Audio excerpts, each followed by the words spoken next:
Good afternoon and welcome to the BESA webinar. David Fries is taking an extended long weekend for the Easter weekend, and so it's fallen to me to sit in again today, which I'm very pleased to do today because we've got a really good webinar on today, launching our guide to good practice for supports and fixings. But first, before I introduce the panel, congratulations to the members listed on the screen there who have passed their audit for BESA membership. As David's been saying in recent webinars, we have really upped the ante in terms of what members need to actually achieve, and so very big congratulations to all of those members there, whose names have all just gone off my screen again, so I can't actually name them all. Apologies for that. So on to the webinar today, and as I said, good guide to good practice for supports and fixings. It's a document that we've been working on and a working group from the technical committee for some months now, and really pleased to finally see it coming to fruition. So I'm going to introduce the chairman of the technical committee. Sorry, before that, we've got on the panel today Steve Taylor, who's technical manager at Fire Protection Limited, Peter Rogers, who's a technical consultant at BESA, and Will Pitt, who's divisional mechanical engineering manager at NG Bailey and chairman of our technical committee. And Will has very kindly put together a short presentation today covering the basics of TR50, the supports and fixings guidance. So Will, are you there? I sincerely hope you are. There we go. Good afternoon, Will. I am here. Hi, Graeme. How are you? Good stuff. Very well, thank you. And yourself? Yeah, excellent. Thank you. Hi, everybody. I hope you all had a good Easter. Can you just confirm that you can see the screen, a good practice guide for supports and fixings? Hopefully, you can all see that. We can indeed. We can indeed. Excellent. Right. Okay. I'm going to hide myself, and I'll come back when you're done. Cheers, Will. Brilliant. Thank you. Cheers, Graeme. Thank you. Okay. Hi, everybody. Thank you very much for being here today. I'm going to give you a short presentation on our good practice guide to supports and fixings. So, as Graeme mentioned, this is guidance that has been produced collaboratively by members of the BESA Technical Committee. We formed a working group about a year ago, focusing specifically on the subject of supports and fixings. And it was really because a number of members of the committee felt that it was an area of work that that there isn't really much guidance on it, and it's we felt that it was something that was very much needed and was very much lacking. So we worked collaboratively to pull this new guidance together. Got about a 15-20 minute presentation to go through to you today, just to give you a kind of a flavour of what's in the guidance and what it's all about. So just to set the scene, I thought it'd be useful just to give a kind of overview of how the industry has historically operated when it comes to addressing supports and fixings for building services systems. So historically, we've used channel, we've used threaded rod, particularly when it comes to supporting suspended services in buildings. We fix to steel work, and we fix to purlins in steel frame buildings. We mix and match products. Now, we might not always understand the implications of doing that, but critically, in my view, site teams have often been left to come up with supports and fixings solutions themselves without necessarily understanding the implications of what it is that they're doing, without having the design information and so on. So what does that mean? Well, in summary, it often means that we don't know what the applied load is, what it is that we're actually, the weight of what it is that we're talking about. We don't always understand the application, and by the application I mean the environment that we're putting it into, the type of substrate, all those kind of questions. We don't always seek approval from the structural engineer that the building or the structure, and the structural design for that matter, has been designed to accommodate the weight of the building services systems. It may or may not be an issue. But critically, we cannot prove that selected supports and fixing systems, we cannot always prove, I should say, are fit for purpose. Now, you may think, well, why is any of that a problem? Does it really matter? So let's have a look at some of the reasons for change. Now, some of you may have seen this image before, but first and foremost, safety has got to be the main reason for change. For those of you that are not familiar with the backstory to this, in 2009, 12 children were injured when a ventilation duct collapsed during an exam in a school hall. And that this failure was later found to be as a result of inadequate fixings. Another example is kind of, I suppose, really the image on the screen here probably speaks for itself, really, but you can see the entire installation of large diameter pipework has failed and caused significant damage. Now, it's understood that subsequent investigations found that the fixings had been incorrectly selected, incorrectly installed, and importantly, the selection was changed on site as well. So there were potentially a number of points of failure that had led to this really quite, or very serious failure of support. So safety is clearly the most important reason why we need to change, but there are others as well. So, I mean, cost and reputation. It goes without saying that if any business experiences a severe failure as a result of a support or fixing, then it will have a significant cost implication. And it's going to have a reputational impact as well. And that's not something that anybody would ever want. And then the next reason I put in the screen here is a British standard, which is BS 8539. Now, not everybody is always aware of this standard. So for those of you that have never heard of it, BS 8539 is a code of practice for the selection and installation of post-installed anchors in concrete and masonry. It's a bit of a mouthful, but what it's doing, and in fact it's been around for a number of years really, but what it's doing is it's setting out a framework for how the construction industry should address any fixing into concrete, whether it be working on a motorway or working on a railway line, or for any sector dealing with fixings into concrete. And as you can imagine, there are a number of potential implications for our industry. So it sets out kind of a roadmap for how it should be dealt with at design, how we should be dealing with it at specification stage, installation of the anchors, and then also how we address the testing of that. And then the final reason for change I've put here is again one of due diligence, because if a client said to any of you as an installer or as a contractor, can you prove that what you've installed, the supports and the fixings, can you prove that they're fit for purpose? And I suspect historically, in many cases, the answer to that has been probably not, no. So there really are why the need, the need for change in our industry. So let's have a quick look at some common problems that tend to occur regularly. So three images for you. The first image on the left is showing a purlin. Now this purlin lip has been overloaded. It's not particularly easy to see, but it's been overloaded by the weight of the surfaces. I'll talk more about purlins later on. The second image on the screen here shows electrical services, which are supported from a trapeze and a drop rod, which is bracketed back to a steel column here. Now, the way this has been installed has almost certainly created a cantilever here, and that will be imposing excessive forces onto the brackets on the steelwork here. And then the third image on the screen is what I like to refer to as a complex load path. So if you look down at the bottom here, you can see what appears to be a sprinkler pipe.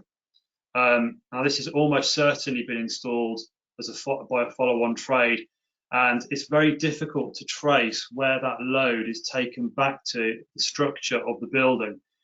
And it probably wasn't taken into account during the design of the bracket. So other common issues that we tend to, as an industry, experience are mixing and matching of manufacturers, overloading of brackets and roof purlins, insufficient secondary steel work, roof plant not being structurally assessed for wind and snow loadings. So a number of issues that we need to look at.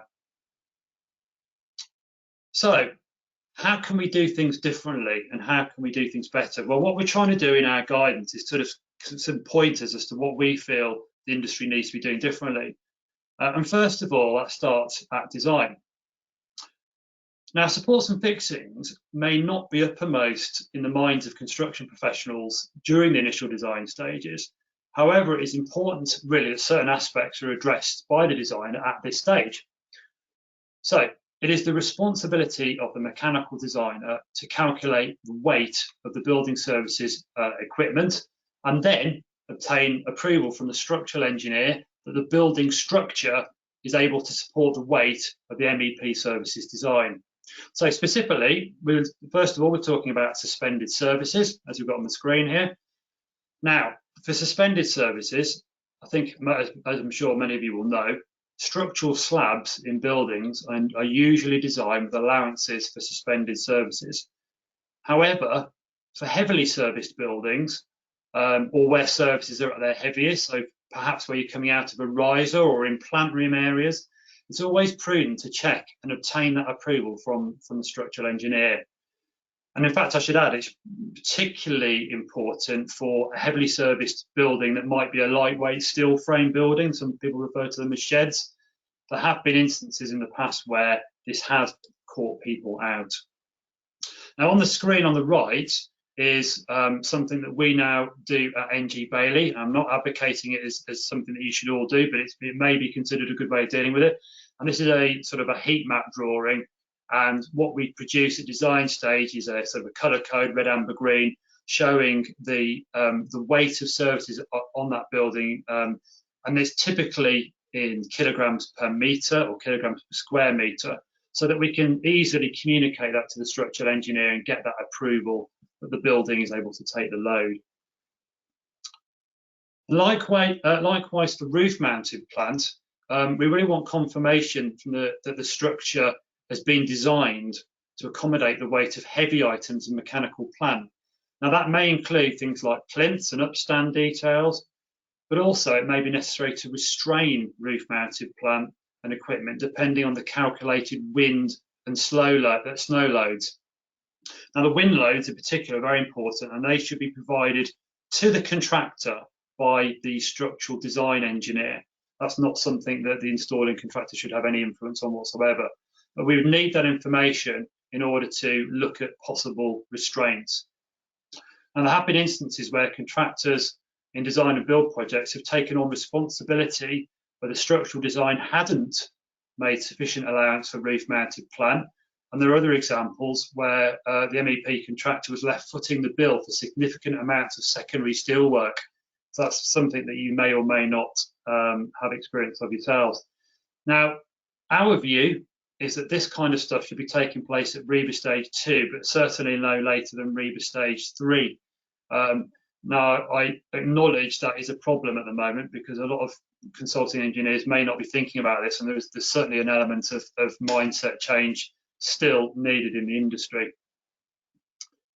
Okay, moving on to specification. Now, this is probably as critical stage as any of them really, because this is where we are looking at everything involved to enable you to specify the anchor or the fixing or the support system that you're looking at.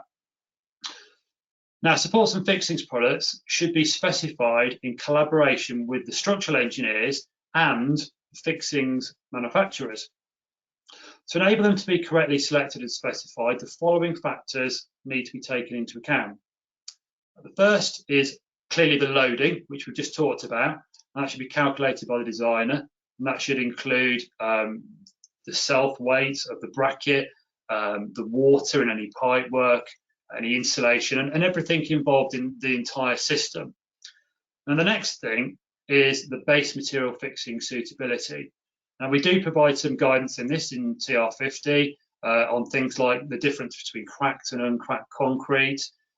We talk about fixings to purlins, and also we give a little bit of detail on fixings to composite metal deck floors as well. Then moving on to the environment, and this is important because certain environments, I've got a picture of a swimming pool on the screen there, but there are others, such as external plant areas or a railway tunnel, or potentially a building that's being constructed near the sea, it's going to have a much more corrosive environment, and that clearly needs to be taken into account for the supports and fixing systems generally when they're being specified. Fire rating. Now this is an interesting one. For specific applications, it may be a requirement to ensure that the supports and fixing systems are specified to be able to withstand a prescribed fire exposure period or rating. Now, we do talk about this in the guide, but I think the key message around this is very much an evolving subject. And at the time of writing, there isn't a UK test standard that encompasses the entire support system as a single entity. Now, our guidance does give best practice examples of where fire-rated supports and fixings will be required, and it provides some considerations and some watch points. And these include things like multi-service supports carrying mechanical and electrical services, including power supplies to life safety equipment, designated fire escape routes, and fire stopping of service penetrations either side of compartment walls, where you need to install in accordance with the manufacturer tested and approved fire stopping solution. So that's fire rating. We then talk about support spacing. Now, particularly for pipe work, support spacings should be in line with the manufacturer's recommended support distances. However, in the absence of that information, we would always defer to BESA TR20 for copper and steel, and likewise for ductwork, we would refer to DW144. And where multi-service brackets or modules are being used, the support spacing should be based on the service with the most onerous requirement. Thermal expansion. Now, in addition to static loads, pipework often moves as a result of expansion and contraction, and that needs to be thought about, or it may need to be thought about when you're looking at the supports and the fixing solution. But this is very much dependent on the expansion design strategy, so it's something that does need to be considered at that point in time. And then finally, approvals, particularly when we're talking to fixings into concrete, because BS 8539 specifies that wherever possible, an ETA tested anchor should be used. Now, an ETA stands for European Technical Assessment, and this is a harmonised independent set of tests and standards, and it is adhered to by all reputable anchor and fixings manufacturers. So as part of the ETA testing process, they're tested in different substrates and varying loads, and they publish all that information on their data sheets, and that will enable you to specify the anchors with more confidence when you're looking at concrete. So specification, there's a lot more to it than perhaps people would ordinarily think about. I want to talk about installation now and competence, particularly again when we're talking about concrete. Now, it's essential that all installers undergo manufacturer-specific installation training before work starts on site. Now, this could take the form of a toolbox talk. In fact, certainly throughout the last year, I've noticed that a number of the manufacturers are now doing online training, which have developed to be very good. But the key message here is that all installers need to be trained on the specifics before you start on that project. Now, for fixings into concrete, again, it is a requirement of BS 8539 that all anchors are installed by trained individuals working under competent supervision. What do we mean by competent supervision? Well, in order for a supervisor to be deemed competent, they should have completed and passed a competent supervisor training course, such as that delivered by the CFA.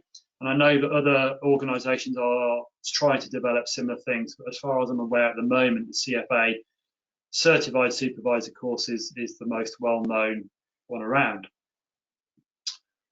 Okay, moving on to torque settings. Now, many of the supports and fixing systems that we use in building services are required to be torqued to a correct setting as specified by the manufacturer. Now, in my view, this isn't something that our industry has done particularly well. Whereas if you look at a different sector, if you look at the manufacturing sector as an example, you'll see that torque settings are standard practice. And really, why should the building services industry be any different? So on the screen here are just a few examples of particular products that need to be taught to a specific manufacturer set level. And these are things like beam clamps and channel nuts on framing systems, fixings to purlins, fixings to beams or a metal deck, and torque controlled fixings into concrete as well. So that's torque. Now, very briefly touch on testing. Again, this is covered all in our guide.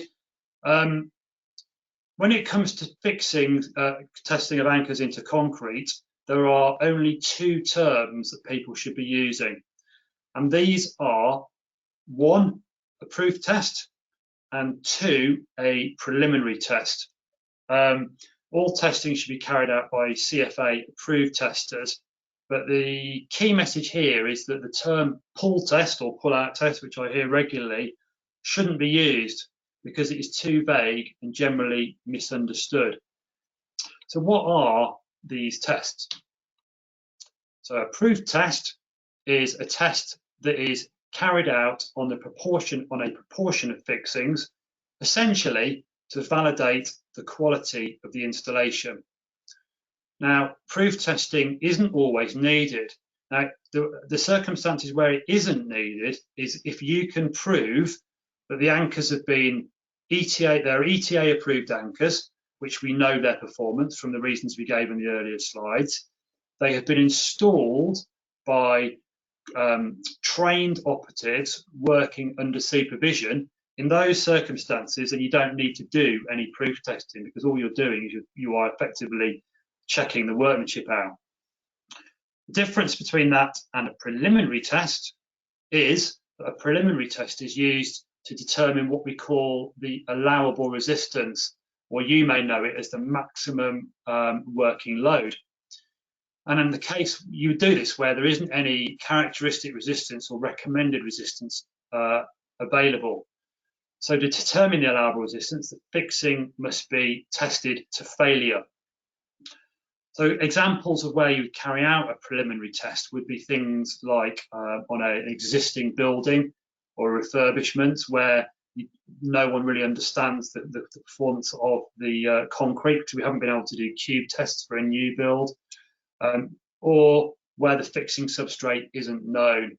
So key difference there, proof test, preliminary test. The proof test is to check the quality of the installation. A preliminary test is to establish the maximum working load where there isn't any other information available. All this information again is in our guide. Just to kind of finish off really, I've got a couple of examples of good and bad practice. We talked earlier on in one of the slides about fixings and purlins being overloaded.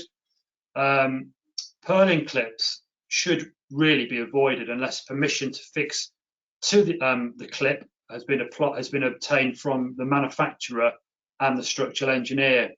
So subject to that approval, best practice is to drill through the purlin web as opposed to fixings around the lip. Now it might be sufficient for very lightweight services, but generally speaking, fixings to purlins should be avoided, certainly on the lip. Another example is window brackets, which are commonly used for steel work, particularly in plant rooms. Where window brackets are used, it's essential that we always use two of those, must always be used in pairs. And then the last example, and there are others in the guide, but the last example here is about preventing overloading of fixings. So services should be evenly distributed as possible throughout all supports and fixings. And we've mentioned earlier on that supports hung from other services, kind of creating that parasitic load should be avoided, because what you're then doing is creating a complex load path, and that can lead to cantilevers and essentially multiple forces acting on the fixing, which could potentially lead to early failure. So, just to recap, because there's a lot we've gone through very quickly, it was a bit of a whistle-stop tour. What should we be doing? Well, we should be establishing the weight of suspended services and roof-mounted plant early, collaborating with the structural engineer and the builder to obtain approvals, selecting products based on all the things we talked about, including the weight, the application, the environment, and so on. Provide details on drawings, because we want to try and ensure that those that are carrying out the installation understand what it is that the bracket that has been designed to carry out. Train operatives on best practice installation techniques. Install using the correct tools, following manufacturer's instructions, particularly where there's a torque requirement. Test the fixing, a proof test or a preliminary test, whatever is required. And then finally, just to kind of sum up really, supports and fixings are not commodity items. They need to be designed and engineered from the outset and not left to those on site to come up with the solutions. So our guidance is now available for you to download from besa.com/knowledge. TR50, and as a lot of things in our industry, this isn't a subject that will evolve. So I suspect that further revisions to this guide will come through in time. But for now, I'd sort of commend that to you, and I will hand you back to Graeme for the Q&A. Thank you very much indeed. Thank you, Will. Excellent whistle-stop tour. Thank you very much for the effort you put into that. No Steve Taylor and Peter Rogers will join us now. Thank you very much, gents, for giving up your time today. Kick us off. Well, you mentioned in the presentation that supports and fixings haven't historically been given the importance and the consideration that they probably deserve. I think we all agree that that's now changing. What do you think the driver is for that? Is it the future building standard, for example, that's driving that change and the change of importance and acceptance of the need for this? Yes, I think that is certainly one of the drivers. In my experience, I've seen a bit of a sea change in the last few years, really, and I think unfortunately, probably Grenfell was the catalyst for some of this change, certainly in other areas of fire safety. And I think supports and fixings, whilst potentially not immediately considered as a fire safety issue, it's certainly a safety critical issue. And I think that was probably the catalyst for a lot of the change. But in my experience, I'm seeing a number of the major tier 1 contractors now having quite rigorous protocols around supports and fixings and how they're approached in all their projects. And that's not just for HVAC, that's for everything, for cladding and fixings above railway lines and all that kind of stuff. But I think it is already filtering down to our sector, and they understandably want to be able to, or they expect that anybody that they employ carrying out installation work for them is competent to be able to do that. So yes, there has been a lot of change, and that can only be a good thing. Yeah, indeed. Mentioned in the document itself and in the presentation there about parasitic loading. Supports should be allowing for additional loadings, for example, when you're doing maintenance visits and things like that, not just the parasitic loading of people coming on and tagging onto your existing loading, but I certainly remember instances when I was on site and you had maybe a cable tray suspended up and you put your tools, maybe a vacuum pump or something on top of that, and it would actually pull the fixing down because clearly it was on the limit of its loading already. Peter, is this something that you've come across, the need for this consideration of additional loading? Oh, definitely. Probably the worst instance I think is with ductwork, where obviously the ductwork is supported, the larger ductwork, and now we've got quite a strict regime on cleaning ductwork. And of course, it's very sort of common for people to go up and perhaps reach into the ductwork and to clean it. Well, there's absolutely no way that the ductwork manufacturer, stroke installer, has actually designed his ductwork supports to take the weight of anybody leaning on it, crawling in it, or anything like that. We do make that very, very clear in DW 144 and quite a number of places that ductwork supports are not designed to take any extra loading, whether it be a man, other pipework or anything else, unless of course it's been specifically designed in the early stages by the mechanical designer to allow for that sort of thing. So I think it's actually really is an important point to push across to everybody, that they shouldn't be supporting of other people's supports, but of course the man access into ductwork for cleaning is an absolute no-no. It should definitely not be happening. Not easy, I know, and I know it happens, but it definitely shouldn't be happening. Yeah, it's always going to happen on site, isn't it? So it's all the more reason why people need to be considering additional loads at the early stage, the design stage. Yeah. Steve, thinking about selecting fixings with consideration for fire resistance, what special concerns need to be considered? If you're just looking at the fixings, the first and foremost thing is they must be able to remain intact for the required time period. There's no point testing a system for 2 hours and then putting a fixing up there that lasts an hour. I would have referred back to the ETA document that Will mentioned earlier, which is where you'll find most of the data for selecting the correct fixing. This will list edge distance, spacing distances, required fire rating periods. Now, it's if I have to say, in the ETA, you must check that the ETA covers fire exposure in the substrate you're encountering. There's no point, obviously, looking at an ETA that's got for fixing into concrete and then you're going to put it in a bit of brickwork. I mentioned edge distance and spacing, but that is most important. As with fire, there are quite often additional requirements with these because of the effect of the fire. At the bottom of the document, you will see that some fixings will require edge density of twice the effective embedment depth or 4 times for spacing. So it's just something else to look for at the bottom of it in the fire tables. That's pretty much it.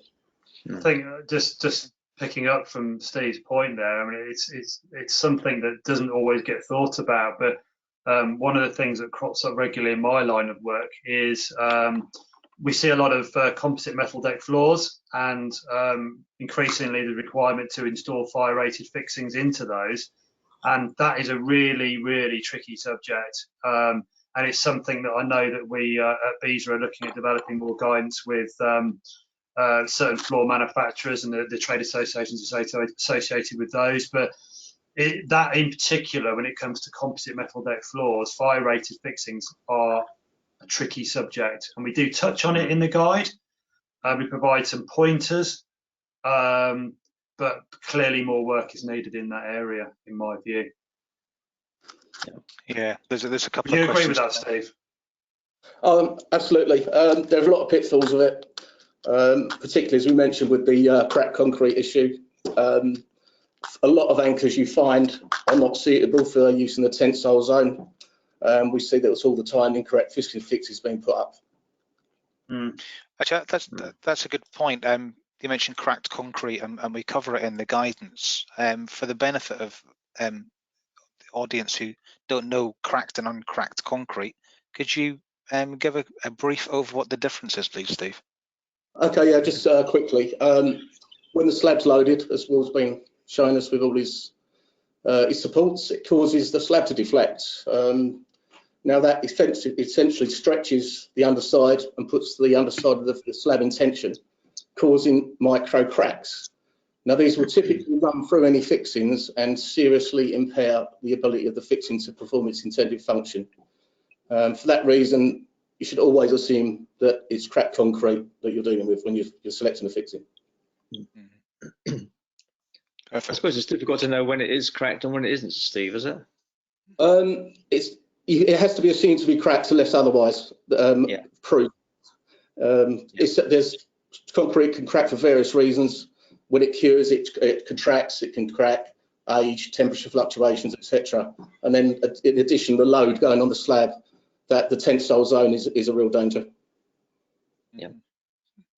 Yeah. We're looking really here, most of what we've been talking about has been obviously on new build, so construction considerations at the design stage. A question that's coming from the audience: should facilities managers, managing agent, the supply chain be aware of these applications and systems when dealing with maintenance and repair of old and fitting of new parts? I think that's a really important distinction, isn't it, between people Definitely. going in after the aftermarket or after build. I think you'd have to, whether it be for fire-rated situations or any situation, you must sort of see what you've got. I mean, some very old buildings, of course, which are not suitable, so you've got to do some testing. I guess you might need some specialist help from sort of support consultants, perhaps, because there are some pretty awful situations. Perhaps maybe people trying to support from lard and plaster ceilings or all sorts of things, soft walls. So yeah, existing buildings definitely can be a problem, and possibly they might suit a resin type fixing or something. It's quite possible you'd need to just do some testing and get some specialists in to actually check to see what can be used, I think. Mm. And that's when you tend to get a lot of the parasitic loading as well, isn't it? When you get people coming in, yeah, maybe a year or two after construction. Peter's absolutely spot on. I think existing buildings, particularly older buildings and historic buildings, can be very, very tricky when it comes to supporting suspended services. And I think the key message really is engage early with the fixings manufacturers, and as they're the specialists, and they will work with you, and they'll come out to probably perform some testing and help to come up with the right solution. Yeah. But I kind of a follow-on question, if you like, that's coming from the audience is: where drawings and structural information are missing, how should we check the roof loading? The example they've given is a replacement chiller that is lighter but longer than the original chiller that it's replacing. Any advice on how they would go about that? Yeah. That is a really good point. So you're replacing a chiller on a roof with a newer model that is bigger but lighter than the old one. And how would you go about carrying out your due diligence to check that it is? Well, I suppose if there's no structural engineer on the project, it's going to be tricky to get that sort of sign off. So it would be a case of having to. Well, I'm not immediately sure, in all honesty. To be honest, I think it needs a bit more thought. It's a bit of a tricky one, though, really, because it's not something that it's not something that us as BESA members or contractors are qualified to be able to do, really. I mean, it'd be easy to say, oh, because the old one was fine, the new one will be fine, but that if it's lighter, in some respects, it might be more susceptible to blowing off. So I think there's possibly more that needs to be thought about there, really. Yeah, I agree. Yeah, because the if it's longer, it could go over a section of the roof which hadn't been designed to take any weight at all, or something perhaps. So I think you'd need to get again a structural engineer in to actually check it in every single one if need be, because there's a bit of a risk there with the unknown, isn't it? Yeah, and just because it's lighter, obviously if it's extending out a larger footprint, then there may be more loading being placed on it from wind. Why is it so important to understand the wind loadings, Will? The roof mounted plant I'm talking about. Yeah, absolutely. Well, essentially, because certainly on exposed buildings and tall buildings, the wind effect can have a dramatic effect on roof mounted plant and equipment, even heavy equipment. People think that because you've got a large, I don't know, you mentioned a chiller or an air handling unit, because they might be weighing upwards of a ton and they are, sat on the deck, that they're unlikely to be affected. But I've seen, in fact, I saw it not that long ago, where an air handling unit had actually shifted. It had been installed temporarily as part of the installation. It hadn't actually been restrained. It was in the process of being restrained, but it had actually shifted as a result of the wind. So essentially, it's the power of that wind can be dramatic, and it needs to be thought about. And then you've got the lighter weight stuff like ductwork on roofs, which unless that's properly restrained, how do you prove that you need to be able to prove essentially that what you put up there can take the load. And when I say the load, it could be the wind load. Yeah, depending on the location. And if you're on the coast, obviously you've got stronger winds than what you're going to property inland, but then some cities are very, very windy. They can create their own wind as well, and and of course you might have another problem if you're by the sea, of course, with exposure to salt and things. So yeah, something you're going to be careful, especially as you said, Will, ductwork quite often doesn't have a support over the top of it, so it might just be sat in a little H bracket or something like that. It's very easily to lift off. So consideration, I think, is needed. Yeah, I agree, and I think that I think I touched on it in my presentation. But if this kind of stuff isn't thought about during the design, okay, I know that one of the earlier questions was about a refurbishment on an existing project, which is a different subject. But certainly in new build, if when you're talking about roof plant and it isn't thought about at the design stage, you might end up with situations where you're having to plonk large amounts of roof plant onto a roof where there's nowhere to restrain it to. This is why you end up with slabs and all the other things you see on a lot of modern roofs. And so yeah, it's just all about, I suppose the key message really is it's just about thinking about these things and getting the dialogue going at the right stage. Yeah.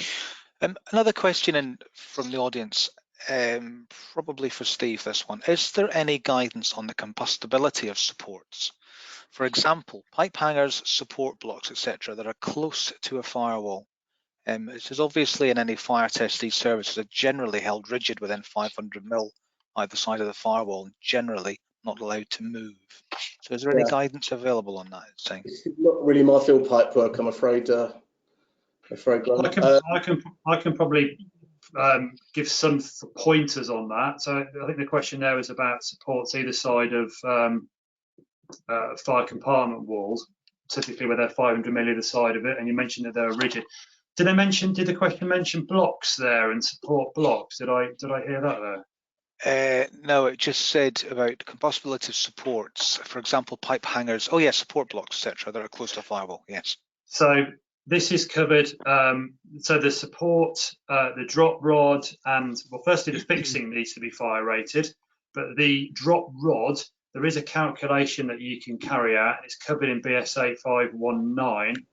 Right at the very back in the appendix is a calculation you can carry out to work out the tensile strength, the cross-sectional area of the drop rod based on its tensile strength, which then gives you a table of its fire rating. So for 30 minutes fire rating, it needs to have this tensile strength. It needs to be this diameter for 60 minutes and 90 minutes and so on. So there's a calculation for the drop rod. There's nothing for the trapeze if that's what you've got. But if it's a pipe support with a block, then a wooden block I'll probably be avoiding because it's obviously going to be combustible. You may need to be looking at something else that is non-combustible, a certain type of pipe support.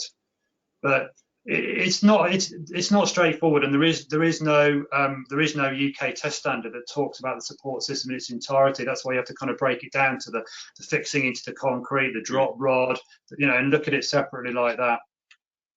We do provide some good guidance and watch points in TR50, but as I say, it's an evolving subject really. So I suspect it's a case of probably more will come on that. Yeah. Interesting question being asked here. Have there been any problems with counterfeit products that might mean specifiers are not getting the quality of the product that they expect?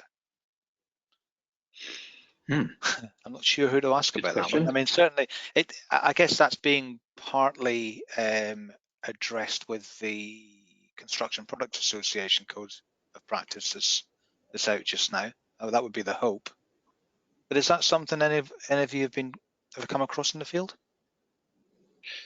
Well, I suppose there's meant to be instances where perhaps people might be buying maybe the channel or something that goes beneath the supports on the ductwork. Perhaps it might use instead of not a thicker one, it might use a narrow one or something like that. And similarly with any anchors, I suppose you've got to make sure that whoever's proprietary brand you're using, that they've got test methods to back up what they're saying, and they're able to support what you're trying to support, especially with fixings. But all of it, the whole thing has got to be looked at properly.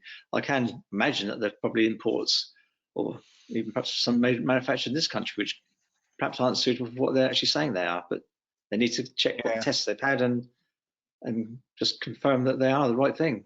easier said than done, perhaps. Yeah, which does kind of come back to what Will said what you said in the presentation about the selection of materials not being down to the chap on site, but actually being incumbent in integral, I should say, in the actual design considerations. Yeah.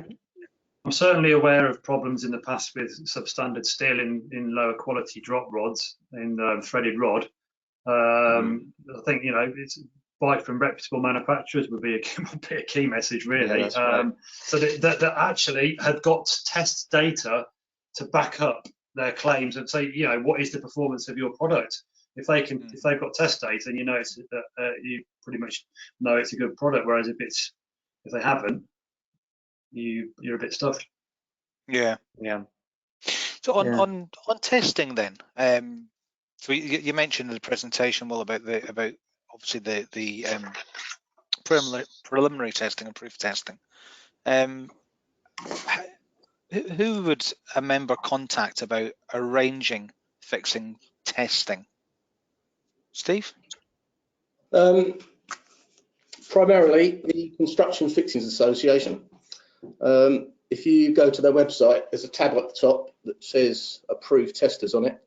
If you click it, don't select the drop down, actually click on that button. That will take you directly to a page which lists all of their certified testers, and if you type in a postcode, they'll even do a search for you for local ones. Perfect. Types of fixings or types of supports. We see a lot of wire supports now, particularly I think with ductwork. Peter, what are your thoughts on wire hangings, wire supports?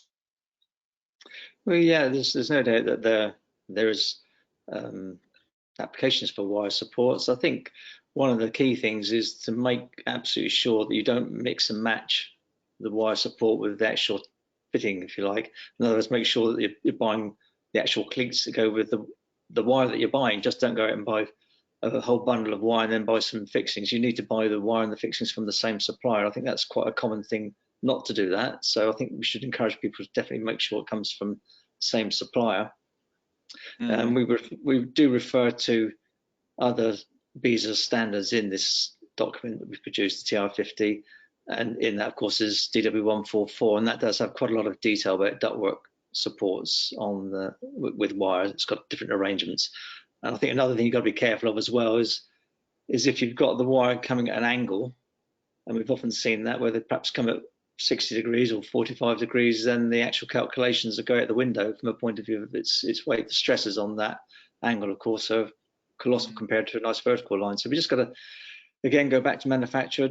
Don't have it angled, and if you do, make sure your calculations are done to allow for that, and buy the same components from the same manufacturer. Yeah. I think another. Sorry, Graeme. I was just going to say, I think probably another point to think, really from my perspective, there is wire suspension systems. Yes, they're very good in the right application.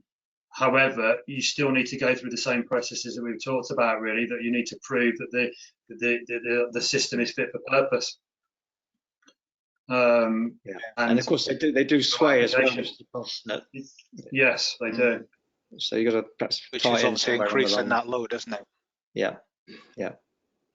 We've all seen people putting a ladder up against a piece of ductwork or something which is on wire, and it's sort of yeah.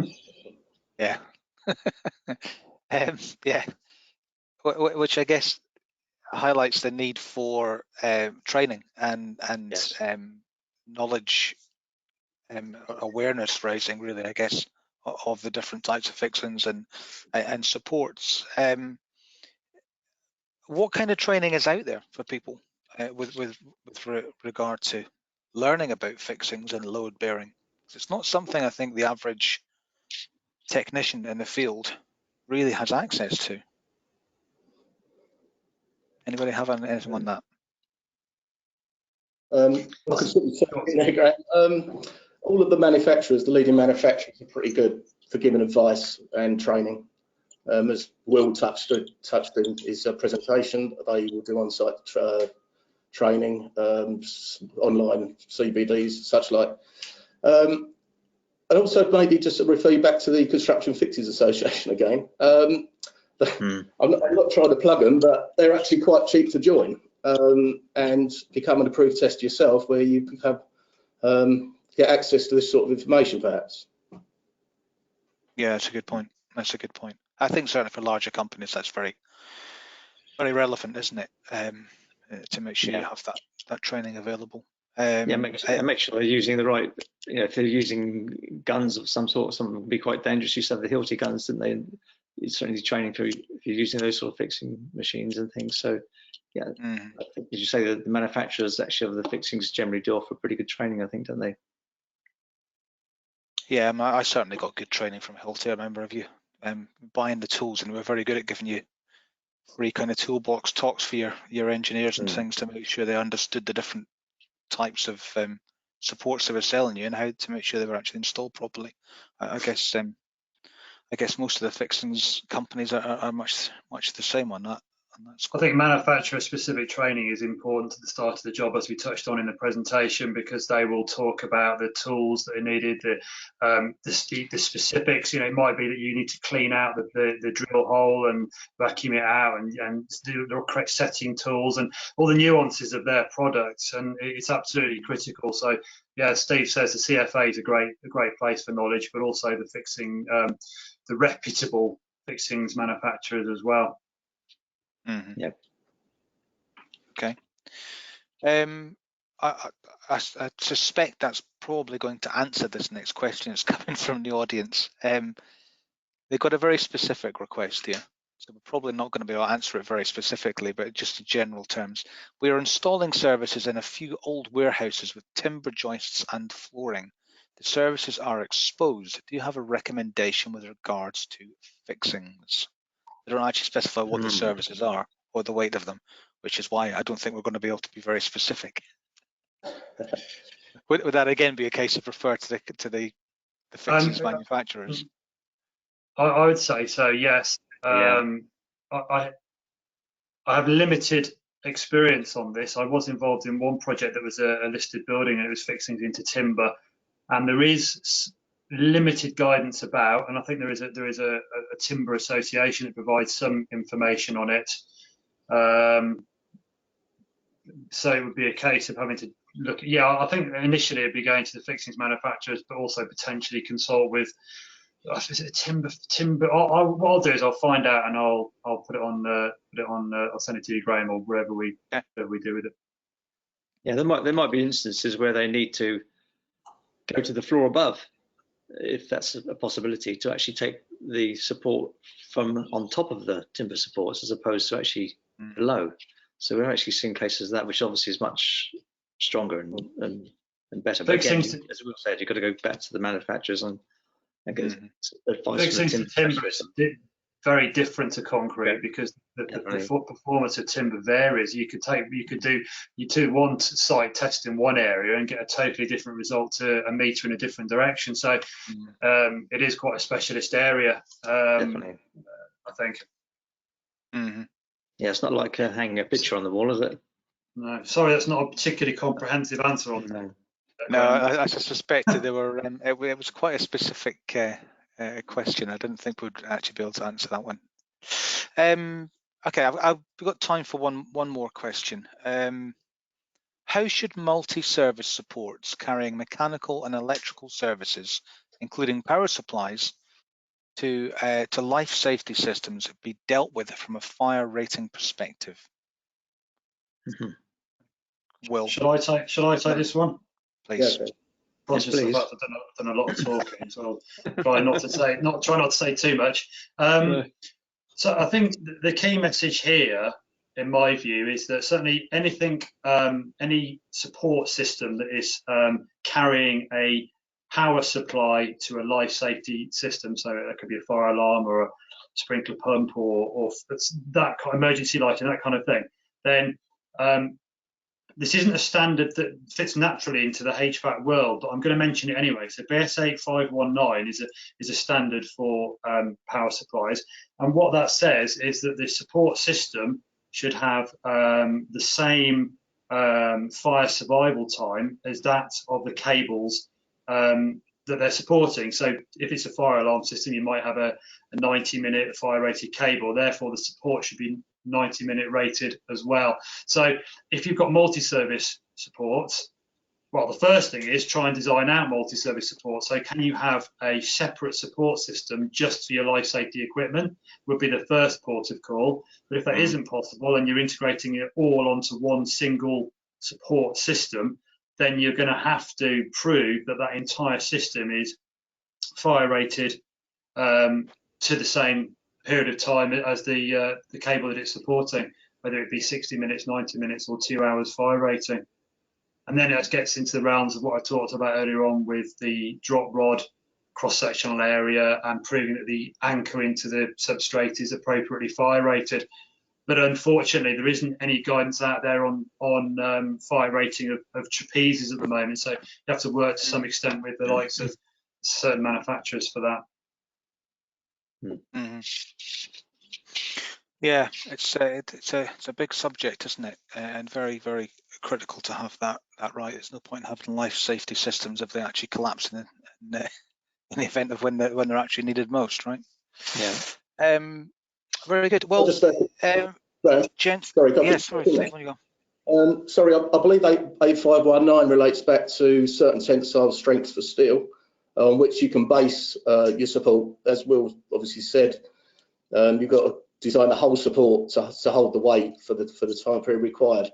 But that will be the way you'd need to do it, which is, I believe, is 6 newtons per millimetre squared for drop rods and 10 for the bearers. That's pretty much across the EN standards as I know them.